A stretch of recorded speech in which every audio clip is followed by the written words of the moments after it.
Welcome to DABCC Radio, where smart people listen.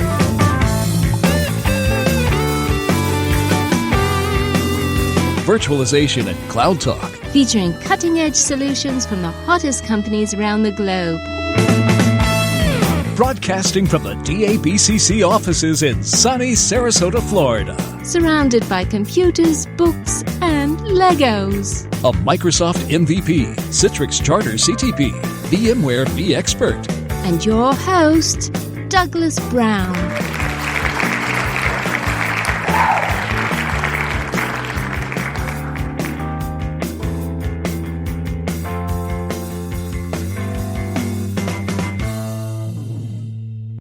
Hello, everyone, and welcome to another episode of DABCC Radio. We have a return guest on today. We have a company called Opvizor.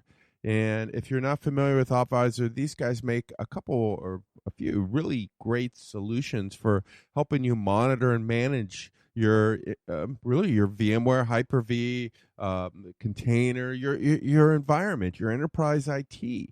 And they do some really wonderful stuff. So I won't get ahead of myself. I'll let my guest do that. And who is the guest? Well, we have the CTO, founder, CEO, the main guy, a gentleman named Dennis Zimmer, who's been a vExpert since day one, literally. Has written a slew of VMware books and is one of the brightest guys I know. And he is going to talk about what's new within Opvizor, but also talk about just the industry as a whole, containers even, where I'm going to ask him some questions about containers. So Dennis is a bright man, and I really look forward to this interview. So with no further ado, I'll just dive into it. So here's my interview with Dennis Zimmer from Opvizor. Okay, Dennis, thank you so much for taking the time to be with us. Let's get going. Sound good? Absolutely, Doug. Thanks for the invitation. Hey, no, thank you. We've had you on the show before, and I know it was actually a very well-received podcast because you have a really great product. So they go hand in hand, you know. So we wanted to bring you back on and talk about what's new, right? So without any further ado, let's just jump into this so we can get straight to it. In case someone missed the first podcast, if you definitely go back and listen to it, there's a lot of things that are still relevant. Of course, we'll touch on what's new, but it's a really good, detailed explanation of what Opvizor is bringing to the market, and then we'll, again, touch on what's new. But in case you're not familiar with Dennis, who are you, and what do you do at Opvizor? Absolutely. So my name is Dennis Zimmer. I'm CEO and founder of Opvizor. I'm in the VMware space since I can think. I started in 1999 working on VMware products, with VMware products, being vExpert since actually the award has been given to or awarded the first time. And our company, Opvizor, is helping customers to run their virtual environment, VMware, Hyper-V, and more. So Hyper-V, for example, is one of the new things we touch on later, but helping them to optimize the environment as it is today from a resource perspective, from a deployment perspective, but also giving them advice and expertise how to run their environment in the best way if there are any misconfigurations, if there are any thresholds exceeded. But we also tend to help them fixing issues. So we don't leave them alone with a Google search or here's a knowledge base article. We actually support them with videos, PowerShell scripts, or even we have also fixing a fix it button if you want to. So you can actually fix issues that are not intrusive. Very cool, very cool. You guys have great support. You also have a great blog too. And you're not just blogging about, hey, we have this new feature, and hey, buy our product because we're great, and hey, something else about us that's great. I mean, you're really sharing real knowledge with people. Can you talk a bit about that? Because I pick up in your blog all the time. I love it. It's one of my favorite blogs. Yeah, thank you very much. So we put a lot of effort into the blog because we actually, our goal is, of course, that people run the environment as it should, but also more important to understand what is virtualization, why do you configure things like that. But not only running virtualization from a VMware perspective, what is it when you run an application inside of a virtual machine, or just covering some news. So what means hyperconverged to customer? What means a security flaw to customer in an environment? Also now with containers. So we always try to look into modern, into sometimes future topics, but also explaining why are some technologies as they are today, and why are, for example, some issues in environments like snapshots, why are they broken? All these information we try to cover in our blog, and therefore we blog a lot. So we typically blog between 2 to 3 times a week. And more than happy, of course, to hear that you also like it. And we also see that a lot of people like it. So we have a couple of thousand people watching our blog every month. That's awesome. Yeah, it's really like you mentioned. It's a great education. You've educated me a lot just by reading your blog articles, and that's what I love about it. And it's just not a product pitch. I mean, you're truly educating me. And then you weave in Opvizor too with it. So, but yeah, it's just great stuff, Dennis. Really, really great stuff. So it's been a while since we've had you. Well, so that's www.opvizor.com. You'll see the blog on the site. So head on over there. Don't do it right now. Listen to the rest of the podcast, but definitely check out their blog, guys. You will thank me for it if you're not already a frequent viewer, frequent reader. So it's been a while since we've had you on the podcast. Can you bring us up to date on, what's new? What's happened since the last time we talked, Actually, that is a tough question because we didn't have the talk last week. So actually there was some time in between, and so many things changed. So I don't even know where to start actually. But of course, one great thing for us is that we added a lot of more customers. So since the last blog, we gained more than 100 new customers all over the world that use our products.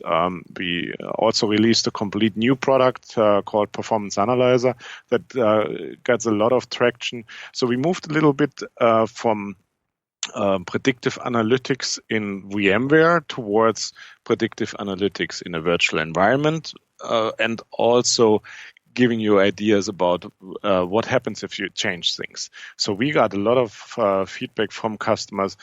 You tell us, for example, that we need to change our resource limitation in a virtual machine, but I don't really see what happens now. So when I run a script, remove, for example, the limitation in the 100 virtual machines, does it really affect my environment, or was it just I did it, now I'm fine, I'm following best practices, but I don't know, I really see, did it change in any way? And there comes the real-time analytics part in. So you really see, you change something and you see the minute later, does it work, or does it have an impact or not? And you can also go back in time. So when you run Performance Analyzer for 3 months or 6 months, you can actually go back in time, independent of your vCenter, independent of your system center. So you really see the changes you make. Do they have impact or not? And we entered the full stack. So we are not just focusing on virtualization layer. We also go down into the hardware, like a data core, like a NetApp. So from a storage perspective, we can get information through SNMP, but we also go up the stack. Like you can send information from a Windows guest, from a Linux guest, and applications inside of Linux, inside of Windows to our product, and we provide on a subscription basis, and also always up-to-date dashboards as well as data collectors. So the good thing, and what customers like a lot about our solutions, we always try not to release framework software. So you basically fill in the blank, you get the framework, you can build everything. You need to think of the alert, you need to think of the threshold, and you can do it. We always try to send out a real preconfigured system and a turnkey solution.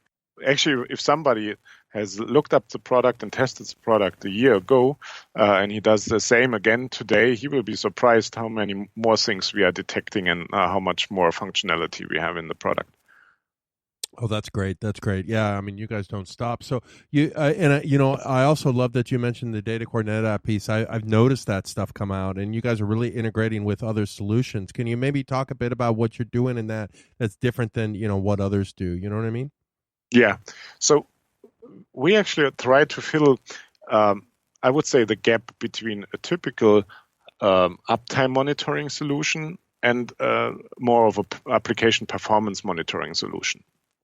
So that means you typically need to choose, or you need to use two products to check for, is the system alive, what is the typical response time, and, for example, what is the CPU utilization, memory utilization. So tiny checks that don't take much time, like sensor, just catching some sensor data. And then you have products that go deep into a database or from a web service through the database to the virtual machine, but they don't care about the underlying hardware. So we try to merge these information, and we are continuously working on it, that you really get the full view, but you also choose what you really want to see. So you don't just add, for example, vCenter, and you see your 1,000 virtual machines, and then you send all the tracking information and the performance data and statistical data. You can also really individually customize the dashboards to your needs. So you can say one department is just seeing these top 5 virtual machines, but full stack, from the web service to the NetApp disk, if you want to, where the data store is running on. And you can alert based on this information. So depending on your user login, you see completely different things. And what we've seen, what a lot of people like, is they can simplify the whole performance view. So you can really have a dashboard that is just showing an overview of your environment, if it's healthy or not. But then you can drill down into more complex troubleshooting-like dashboards when you really know, okay, now I need to go there.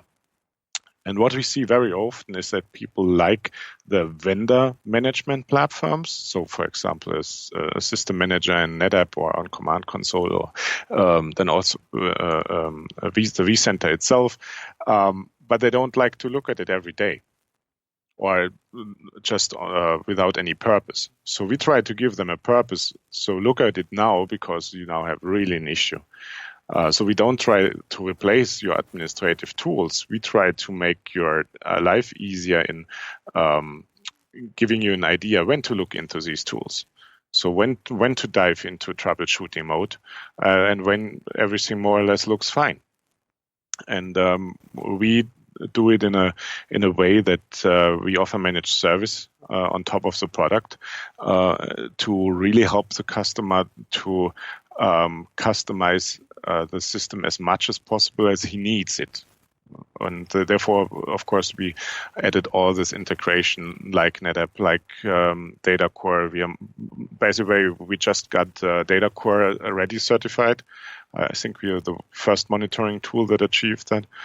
And we also add more and more database level functionality. Oh, cool. So you can query, for example, certain databases, and you get the response time back, or you can add web service, or you can add Docker. So we have customers that have VMware running. Inside of VMware, they have Docker running, and then they have containers.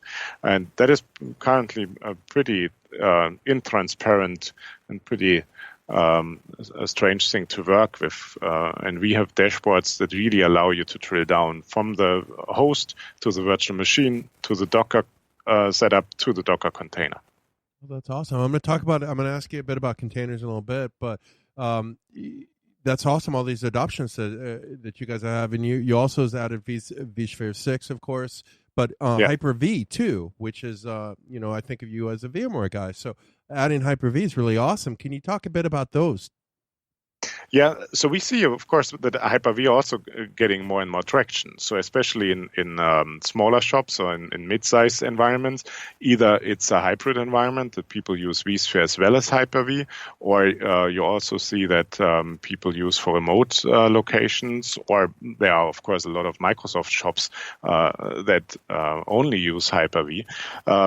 So we definitely wanted to work with the market, not against it. So if people use VMware and Microsoft together, or just Microsoft, we want to help them same way we do with VMware. So we added support for Hyper-V, and we added support also for Azure. Or Azure, if you want. I still don't know if it's Azure or Azure. I call it Azure. So okay, so we also have a full support for that. So you can also have hybrid clouds. You can have hybrid clouds from a infrastructure on-premise technology kind of thing. So Hyper-V and the VMware mixed, but you can also have it from a public-private cloud, hybrid cloud that you have Azure and Hyper-V environment mixed, or a lot of people currently look into having a mixed management environment. So they use the Microsoft management tools, but they have VMware, Hyper-V, and the Azure cloud in one management console. So that is also something we've seen, and we added functionality to it, and more people are picking it up. So, of course, you need to provide a lot of functionality that is not commonly spreaded or everybody is using if you want to go full stack. But especially VMware, Hyper-V, and Azure, we see more and more traction. That's great. That's great. Yeah, that makes total sense. You mentioned containers. I want to talk in Docker specifically. Before we get into what you guys are doing around containers, I just want to ask you the big question, right? You know, containers versus virtualization. When, why, how, what? You know, just throw it at you, Dennis, the expert, right? What are your thoughts on containers versus virtualization? That's a big one, right? That's a podcast in itself. Yeah, definitely. It's definitely an interesting question. And the funny thing is, no matter what I'm answering right now, probably in 3 months, everything changed again. Because that is the beauty right now. Well, some people will hate it, but I think currently it shows what agility and what speed is in this environment right now. So I'm not sure if you've seen it already, but there's now another fork of Docker. So you really see there's a lot of activity there. Also with Kubernetes, you have with VMware Photon, you also have other management platforms you can use. So, but I want to start with the first thing, container versus virtualization. Or a lot of people ask me, can I replace now virtualization with containers? And when I heard this question for the first time, I was a bit confused, because I think, well, what these technologies don't replace each other. That's what I thought. Pardon me? I said that's what I always thought. That they replace? No, that they do not replace it. Yeah, exactly. Yeah. And but you get a lot of questions regarding that, and when you see in forums or community discussions, a lot of people are asking, okay, now this is a down of VMware because now Docker is taking over. I think, wait a second. I mean, container don't really have so much overlap with virtualization, and with the virtualization as we know it on a hypervisor level, because first of all, container technology and virtualization technology are out there for decades. So it's not new that we now have container and Docker invented the container. That's definitely not the case, as it's not the case that VMware invented the virtualization. I think both of them started in the more in a IBM world kind of thing, or in the IBM operating systems. It all comes from the mainframes. Yeah, exactly. So, But when looking at these technologies, virtualization definitely got you a huge benefit on heterogeneous environments. You run Windows, you run Linux, you run FreeBSD, you run even macOS or whatever on your environment, and you run it together on one single hardware. With container, you actually stick to the host operating system, and you basically partition the operating system, and you separate it from a security perspective, from a networking perspective. Therefore, you can run, of course, a lot more container on a single host that you could run a virtual machines on the same host. So you have not the huge amount of operating system overhead. But containers are currently best used as a stateless kind of thing. So when you're not speaking about DevOps, of course, in the development world, containers are amazingly great. I mean, when you look up the current Docker marketplace, where you can, or GitHub, when you see all these Docker containers, I mean, as a developer, I would probably freak out right now, because you don't need to install any system anymore. You just search for the container where MongoDB is in it, or Apache is in it, Tomcat, whatever, and you just download it, run it, and it's there.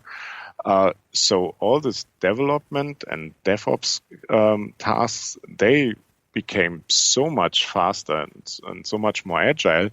But looking at it from an enterprise level and not from a developer level, it's more of a threat than anything else. So you deploy systems that might not be certified. You don't know what is in it. So you automatically need to limit this kind of marketplace to a certified template world, where you automatically reduce from 1 million of potential templates to maybe 10 you certified. So then, of course, it limits the use case that you have in a DevOps environment versus enterprise production environment. And then it comes basically down to you use containers to scale up and down in seconds, but that only helps specific applications, like an Nginx, for example, or like an front-end web server. So you actually scale up a web shop, for example. You need to have front-end servers, and you scale them up and down based on the number of users you have. And you need to use load balancer in front of it, and it's just load balancing to all the containers. And when you don't need a container anymore, it's gone. If you need a new one, it's out there. And if you deploy a patch or a new version, you delete 1,000 containers, and a second later, or let's say a minute later, your 1,000 containers are there again with a new version. But it means that your data is not persistent in these containers.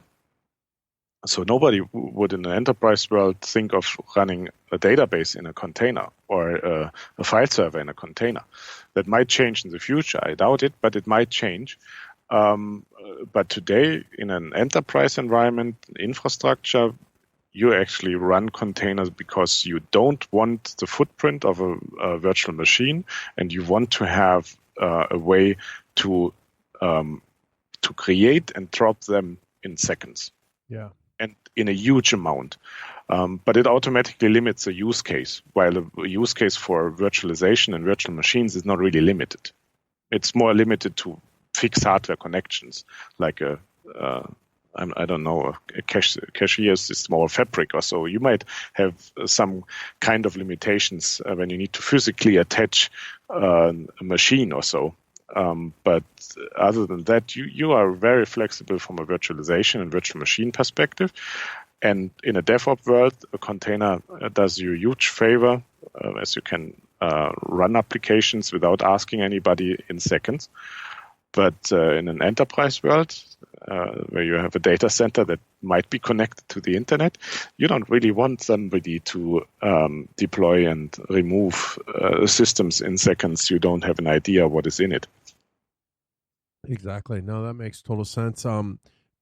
In what does Opvizor bring to containers? I mean, what are you seeing? What kind of information are you giving back to the customer, the admin? So one thing that is, of course, an issue is when you run container technology on top of virtualization technology. You have a physical host. You might deploy, let's say, 100 virtual machines, and within these 100 virtual machines, you deploy another 100 container. So this is, of course, adding to a huge amount of systems, and you don't really know what is going on in a container. When you look at the virtual machine, you just see the resources usage of the virtual machine, but you don't really know what is happening inside of the container. If you look from a container perspective, you see all the containers and what they are doing, but you don't see the virtual machine attached to it. So what we do is you deploy an agent inside of the virtual machine, and you connect our application, so our performance analyzer, to the vCenter, for example. So we have all information. We have the information from the VMware perspective, as well from the Docker perspective, or from a LXC or whatever container technology you use, also Photon. So we have also these information, so you can overlap. And then you automatically see, oh, okay, this virtual machine is running these 50 Docker containers, and one of these containers is going crazy. And that is so we actually give the customer the transparency on one hand. On the other hand, it's of course a lot faster to detect an faulty or an error-prone or basically a container that is doing stuff that it shouldn't, or might be misconfigured. Okay, that's very interesting, Dennis. Very interesting. It's the world is changing, and one of the other things that's popped up into the world is this idea of hyperconvergence, right? Things like Nutanix and VMware everybody has a solution nowadays. Where do you see that? Can you talk maybe a bit about hyperconvergence from a technology perspective? Yeah. Hyperconverged to me makes a lot of sense. So a lot of people were very often complaining already before somebody was speaking about hyperconverged, mainly, okay, now we have several vendors. All of these vendors are finger pointing to each other, and I don't really have a joint concept for it, or I don't have a one-fits-all concept. I mean, of course, hyperconverged has also some downsides, like if you need to scale memory, but you don't need to scale storage, for example, you still need to think about how you can scale with the hyperconverged components.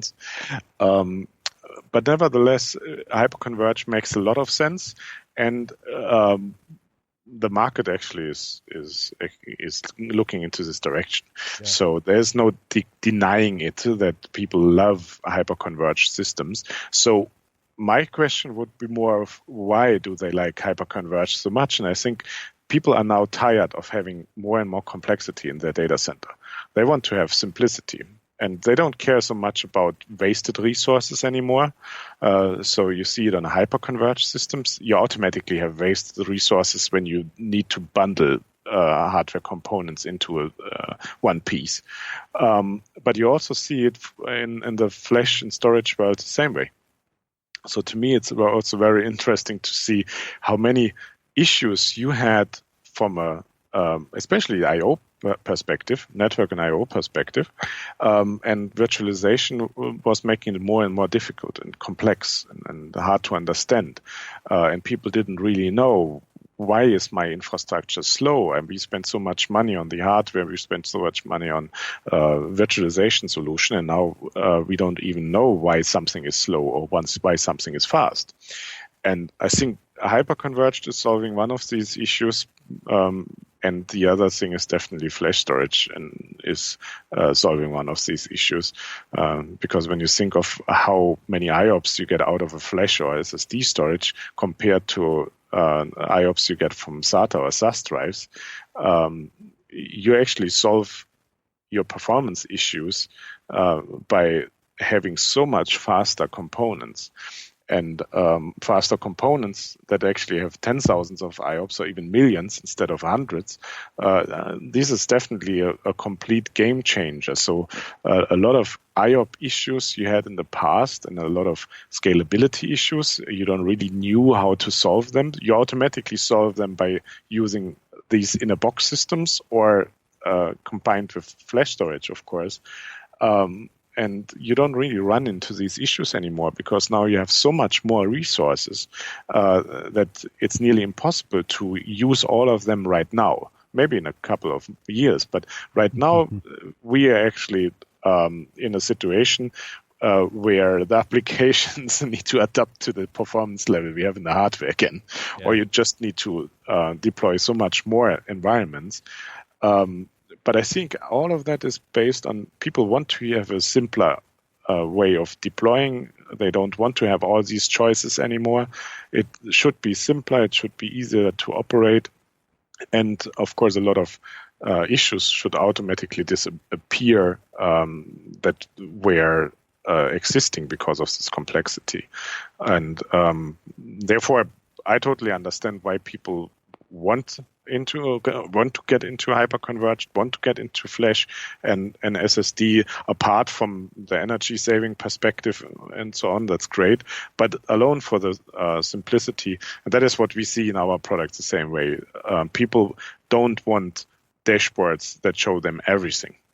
They want to have a dashboard that shows them exactly what they want to see, and they need to decide if they want to go big and want to add complexity again, or they want to have a lot of automation already happening and going on. So, and I think that is a very good movement into that direction, getting it more and more simplified. And I mean, in the end, when you think of how people compare with apps, for example, on your iPhone, I think the enterprise segment needs to get there. That also a lot of applications and a lot of current very complex infrastructure components and setups need to get so much simpler that you don't need to have a 10 years or 20 years experience before you can touch a screw.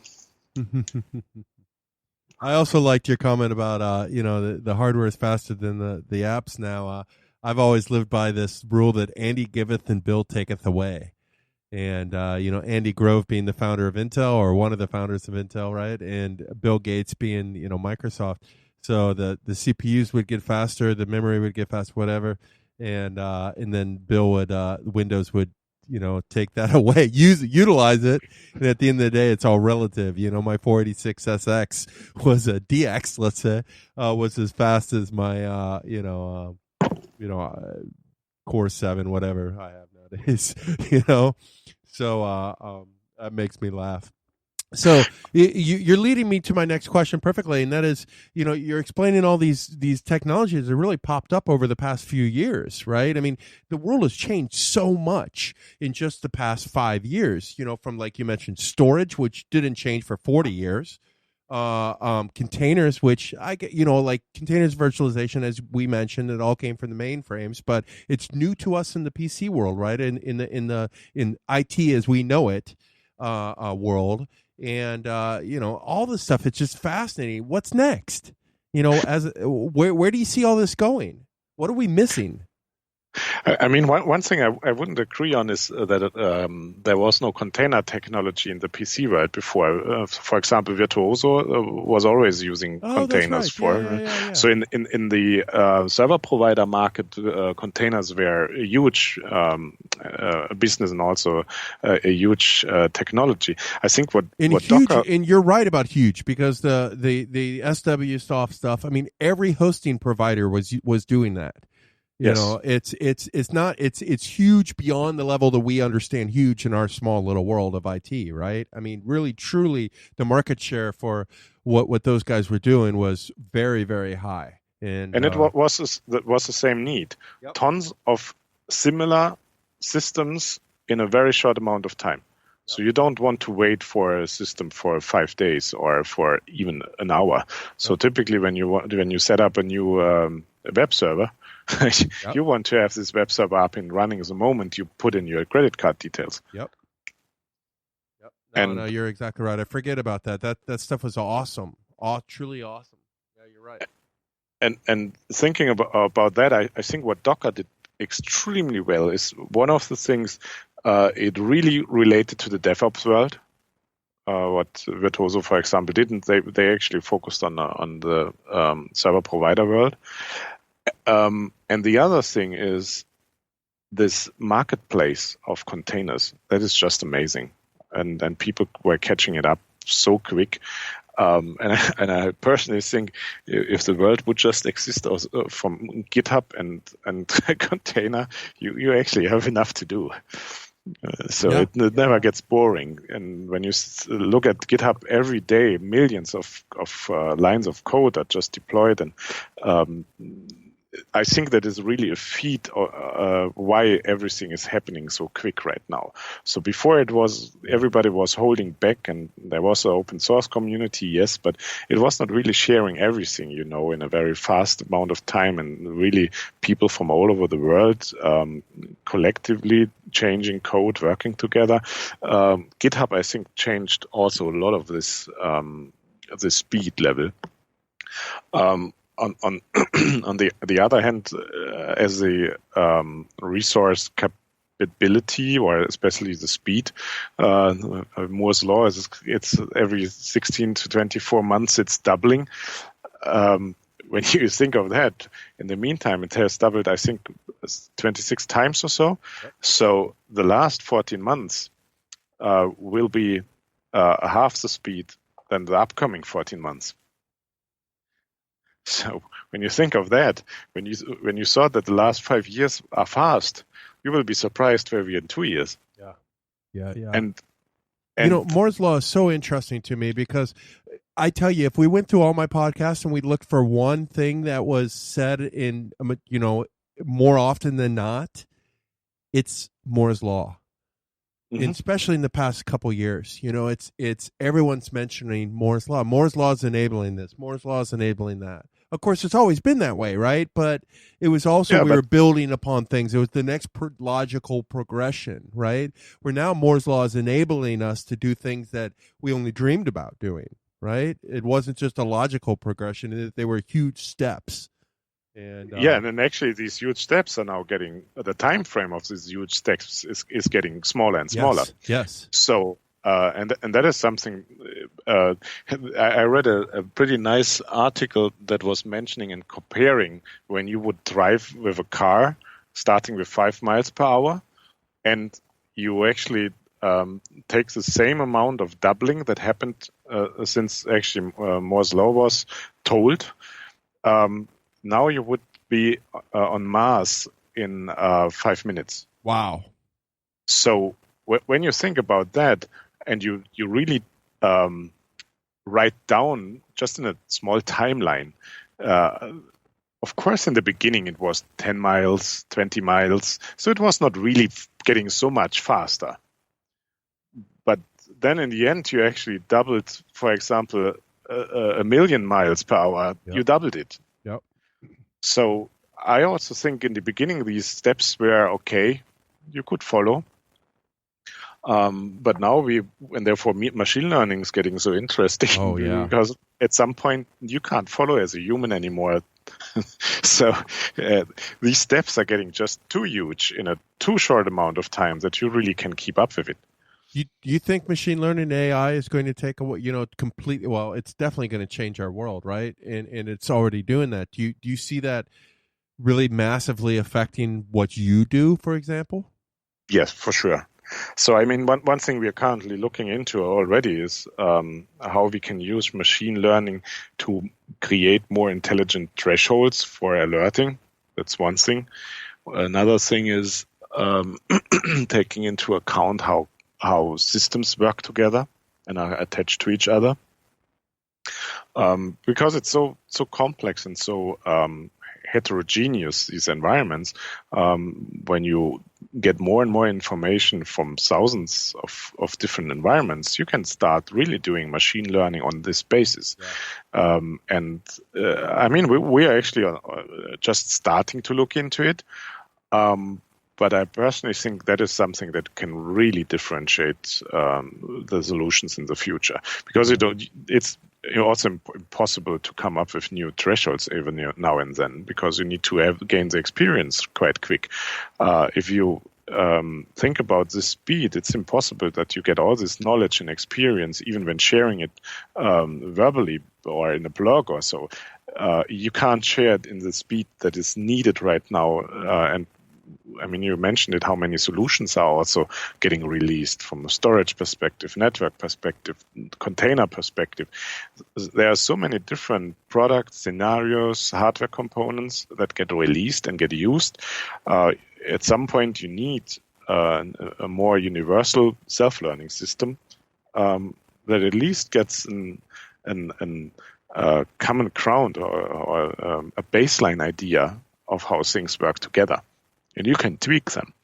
But I personally am a big fan of looking into machine learning and artificial intelligence, because I think a lot of these tasks we are currently doing, why not somebody is recording it and repeating it? Yeah. So that is just a simple thing. But over time, you learn more and more. And there's a nice comment from the founder of Udacity. He mentioned when a car, so for example, a self-driving car, when a car makes a mistake, automatically all other cars know about it, and all future cars also know about it. When a human makes a mistake in traffic, first of all, it's hard to explain what just happened. And when I tell you what happened yesterday on the traffic lights, while I was standing in the traffic lights, you can't relate to it. So I think that is a pretty massive example of how machine learning can really affect it, because when you do a mistake as an admin, for example, and you tell your colleagues or even people from other companies, they can't relate to it. Some of them, yeah. Others, a log entry or so, I don't remember anymore a year from now if a certain log entry was the following issue. If you have that self-learning and in a joint database or in a big database that is just keeping up all the results and the trigger and the events, I think that's very neat.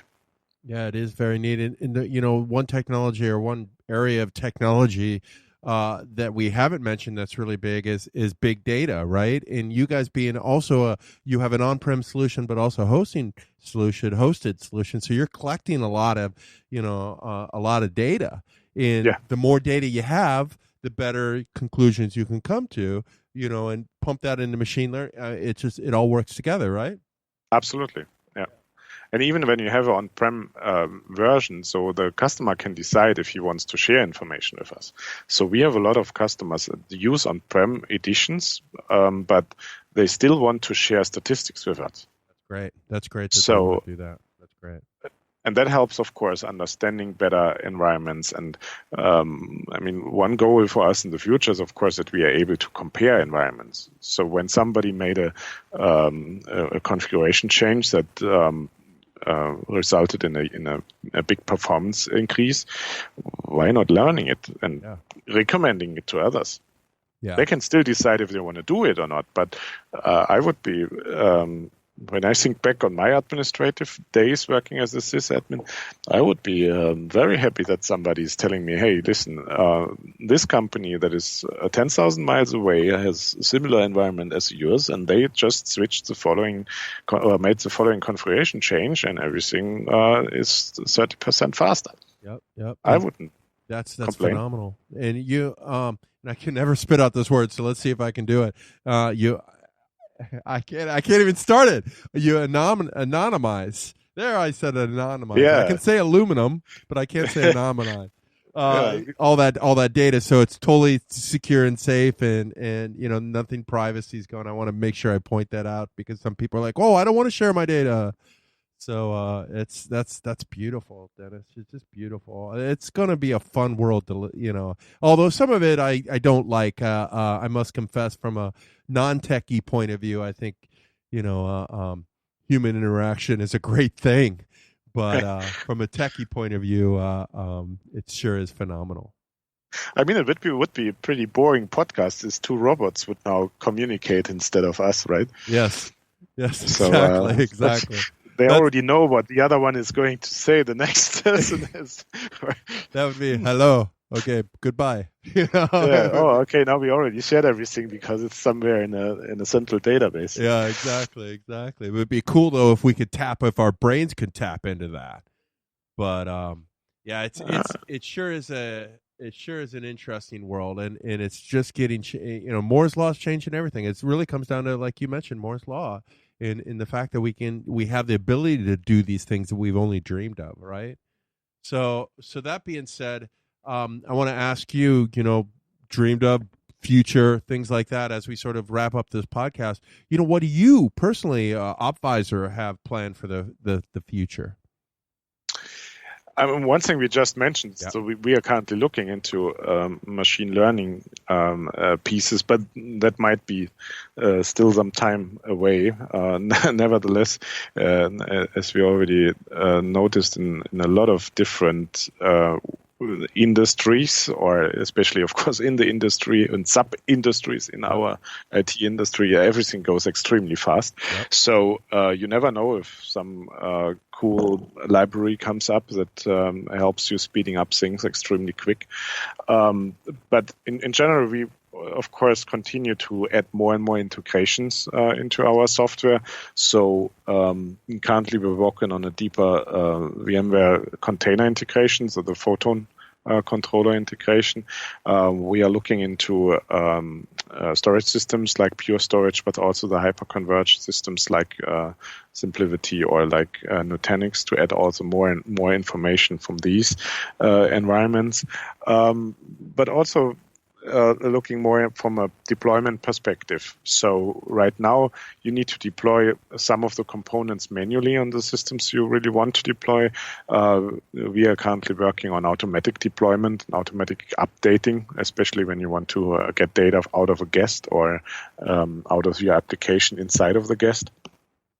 And we continue to do something pretty cool to merge and correlate events with performance data. So you deploy a virtual machine, you see it connected to your performance data. So or your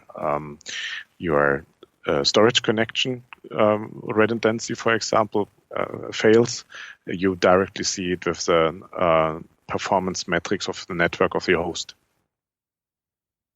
So that is something we are currently spending a lot of time in adding these information, as well as adding more and more explanations. So that we already mentioned the blog itself, but one of the big and important parts of the blog is we don't leave people alone with, okay, we found that CPU load is high.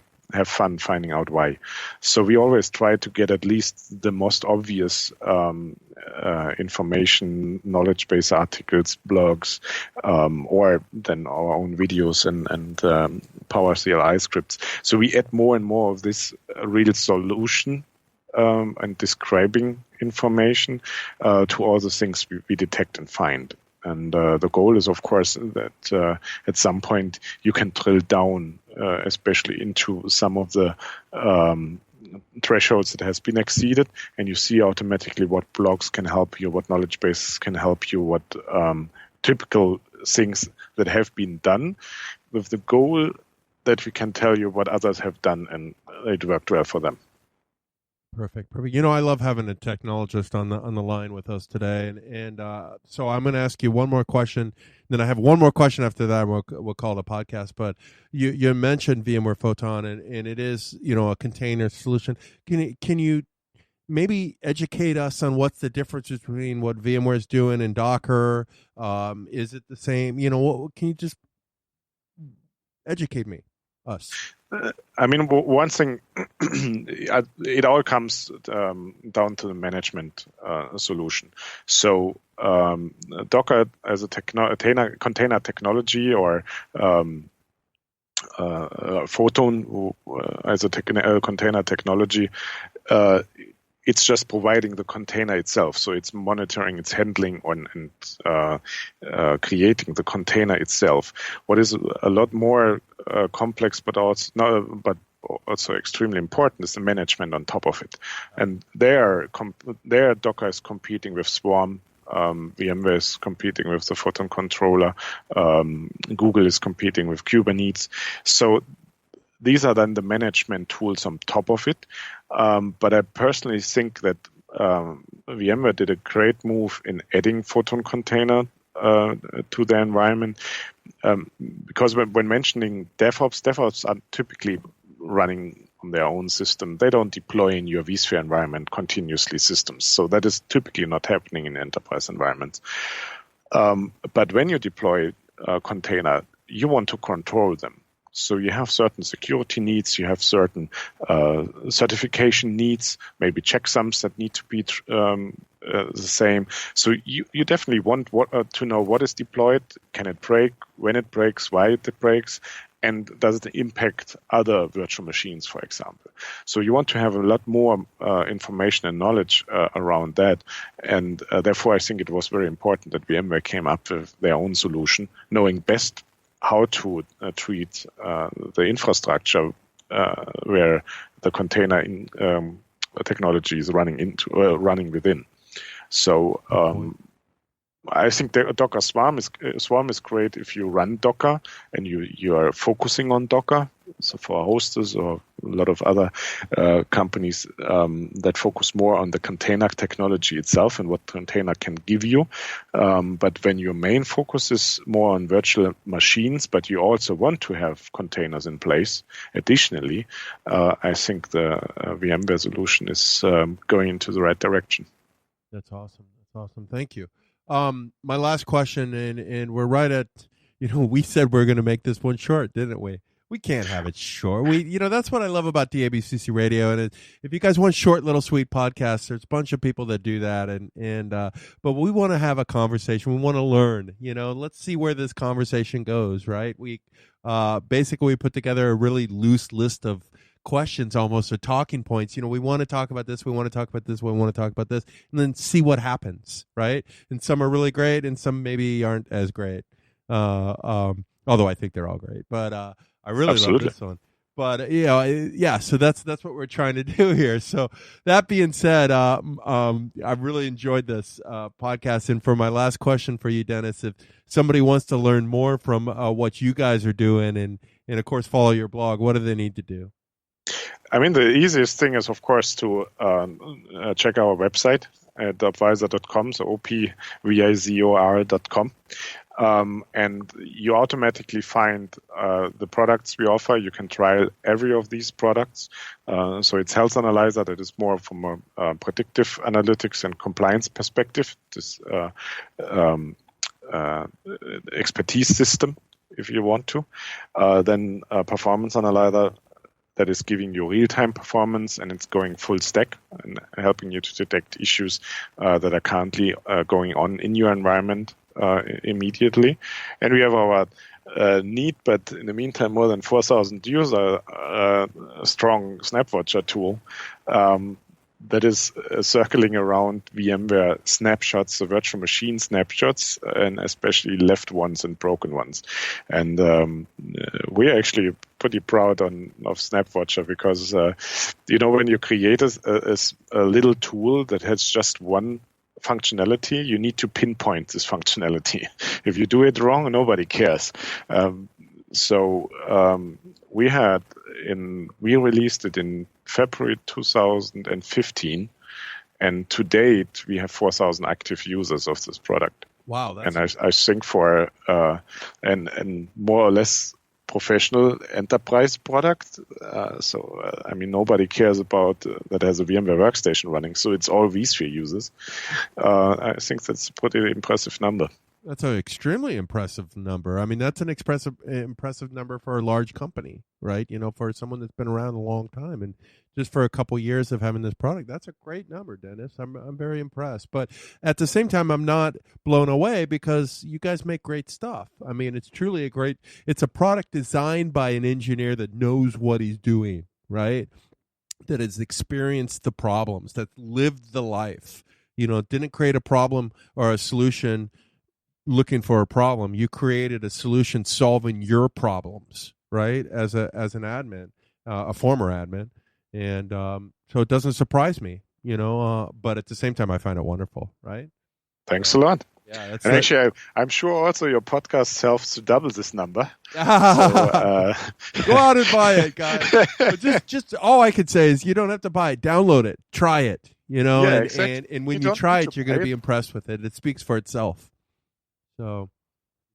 And actually, it's really a product you can still use even if you don't buy it. You can't fix snapshots anymore, but you can still watch them. So it still has a use. It's not that the use is completely disappearing because you don't pay us money. Yeah. So that's definitely not the case. That's a good point. That's a very good point. Yeah, guys, head over to Opvizor. Again, that's spelled OPTV. Spell it for me. opvizor.com. Why was I trying to opt out? OPVIZOR. I can't. I'm never going to win a spelling bee. If then you should opt in, not opt out. Yes, exactly. I can type words. I found this, and the computer's really, really messed me up. One, I can't write anymore. I have a terrible time writing because my hand's just not used to it. And two, I can't spell out loud. I can type. Opvizor, I can type that in 1 second. But to say it out loud is very difficult for me nowadays. It's quite weird. My fingers are my voice now. You know what I mean? Yeah, I mean it's the same with GPS, right? Oh. So before GPS, where stuff was. So nowadays, if your GPS goes silent or goes dark, you don't even know where to get somewhere. Yeah. Well, what about phone numbers? How many phone numbers do you actually know? Not so many. Actually, I don't even know my own phone number. Yeah, I don't. I know my old phone number, or I have two cell phones: a American cell phone, a European cell phone. I have no clue what my European cell phone is. To be honest with you, I don't even know my own address. I have it written down on my phone if I need it. I'm starting to memorize it, but I just never tried to. It's in your Uber app, right? Yeah, basically, And in Amazon, if I need it, I bring up my Google. You check where the last package has been. That's exactly what I do. I could bring up my phone, Willow Beck, and then boom. Okay, that's my house. That's my zip. I know my zip. I know most of it. I just don't put it all. But my point is you forget these things because technology does it for you. You don't have to memorize it, so you just never do it. It's a different world than we grew up in, isn't it?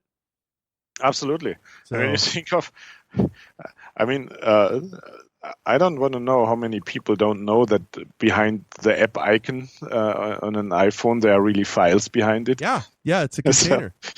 Yeah. And when you speak to people, and actually that is something when you think of that as a big change. If your app is not installing well, nobody's using it. Just remember 20 years back, if something was not working, hey, this was actually motivating you to get it up and running. Yep. That is not true anymore. If something is not working instantly, you skip it. Yep. Yeah, that's it. Totally true. Although I still like to fix things. Come on, that's the geek in us, right? But yeah, people don't know that on a Mac, for example, the iPhone you mentioned, but also on a Mac. If you look at any of the files or any of the applications, right click on it, and you can actually open the container. You can open it up. It's just like a zip file, and you can see all the different components in there, plist, everything, right? And you can actually mess around with some of that stuff too. You might break it, but you can, make a copy of it and have fun. So it's quite cool how it all works. So the Mac is Apple's done a neat job, although that's all free BSD, so it's just Linux underneath that, or BSD underneath that. They actually understood that. It's a UI, and it's the simplicity also again. So I think that is a big success. Design, okay, that's always cool, but nevertheless, if you just install an app because it runs, and you don't need to look into any configuration files or all these, I would say, cumbersome stuff you need to look into sometimes when you're still today on a Windows app. Yeah. Well, Windows, the problem with Microsoft is that it's legacy. You have legacy. If Microsoft came out with a new operating system and said, absolutely no apps after that are older than 2 years old will not run, they would lose. There would be like a riot in Redmond, right? They can't do that. Apple's done it multiple times. Microsoft has to really be compatible back to like day one almost, and that really hand ties them.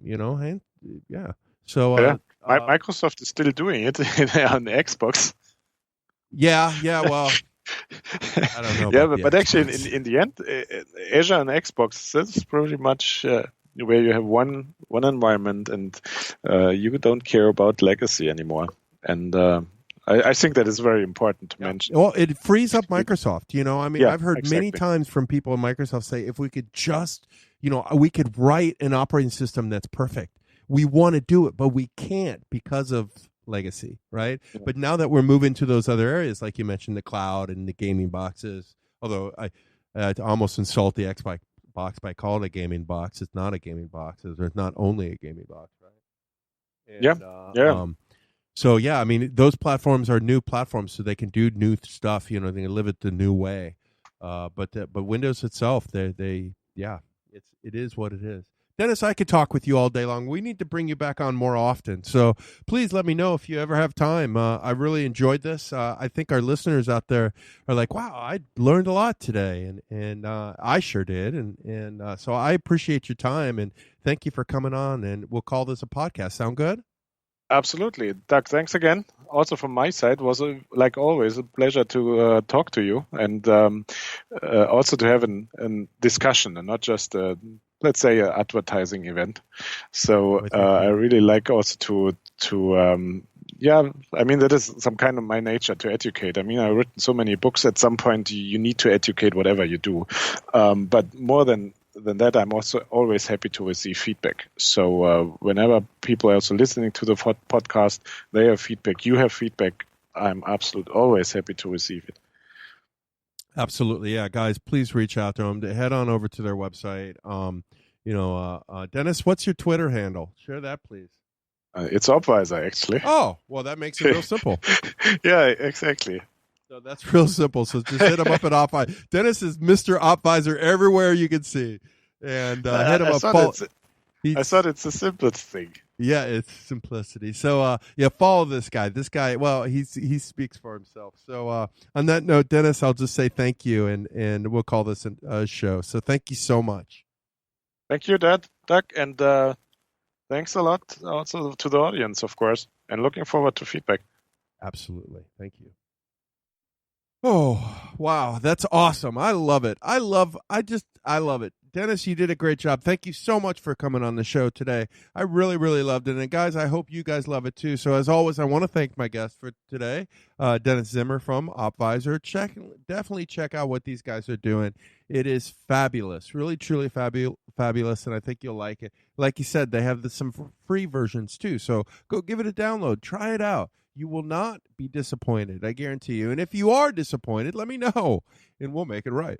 So what else do I say but to thank each and every one of you guys for listening to DABCC Radio. If you're not familiar, I have just updated and released my new mobile apps. So apps for both iOS and Android. The Android's not even an upgrade. It's brand new. And the iOS apps are updates from previous versions that one stopped working when I changed to the new DABCC, and two, just completely redesigns, and really easy, fast, beautiful, powerful. That's always my design goals from now on. Make it easy to use, make it extremely powerful to use, make it an extremely beautiful user experience. If I can achieve those, you're going to be happy, and I think we have. So they're just great apps to listen to on the go, or listen to. Well, you can listen to them. You can listen to the podcasts on them. Or get the news. If you're waiting in a meeting, waiting for a meeting to start, and you just sort of sitting there waiting for the guy to come pick you up, check out the DABCC newsreader and see what's new in the cloud and Vert and desktop and mobility worlds, right? If you're sitting playing with the kids, or the kids are watching Barney the Dinosaur, and you don't want to watch Barney the Dinosaur, what do? Open up the DABCC app. If you're done checking TMZ, open up the DABCC app. If there's nothing else on CNN, open up the DABCC app. If you just, go into the bathroom, watch read the DABCC app. It's multi-useful. So it's a great app, and I think you guys will like it. So go ahead on over to the app stores, either the Apple App Store or Google Play. Just search for DABCC, and you'll find them. Download them. Let me know what you think. And And on that note, I want to thank each and every one of you guys for making DABCC Radio a success. I wouldn't do it if it wasn't for you. Otherwise, I would be silly and just talking to myself. So that wouldn't be any fun. But I know I've heard many great feedback, and I love it. So thank you guys so much for listening to DABCC.